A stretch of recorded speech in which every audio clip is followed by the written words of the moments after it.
the three campaign goals: making work pay, making work possible, making basic needs affordable. Those are social justice issues. That's something that I think we can agree is fair, it's just, it's what we'd like to see for everyone, especially if we have it ourselves. So in the case of the religious community, they can do things by raising awareness at the congregational level. They can also then join together, and when you have something like this, they have to be, I think, invited, because they do bring that kind of power to bear across lines. For example, WIN is an organization, it's active in town. Is that something you're talking about? I think that that's exactly a good example of that kind of effort.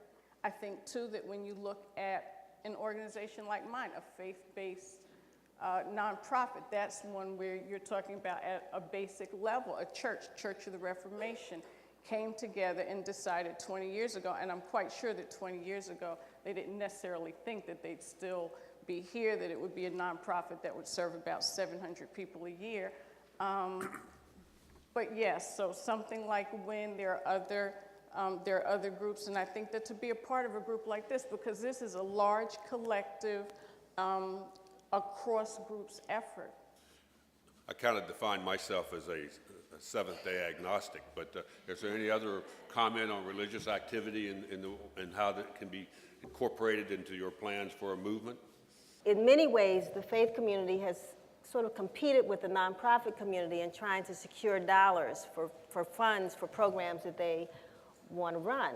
And so you have everything, I guess, from some job training programs,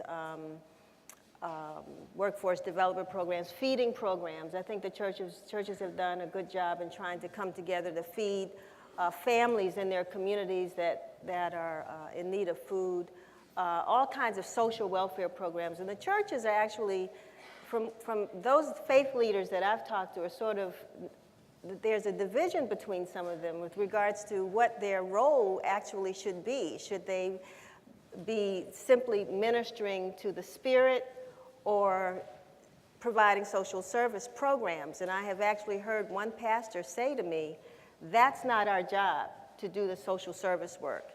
It's the job of the community. We are here to feed the Spirit. So I think it's the entrepreneurial spirit of those in the faith community who decide that they want to step beyond feeding the Spirit to doing other kinds of social,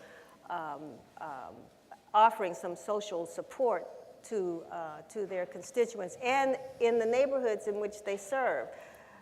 But they're still dependent upon volunteer support. And as you said, Tom, a lot of the members of these congregations are not district residents.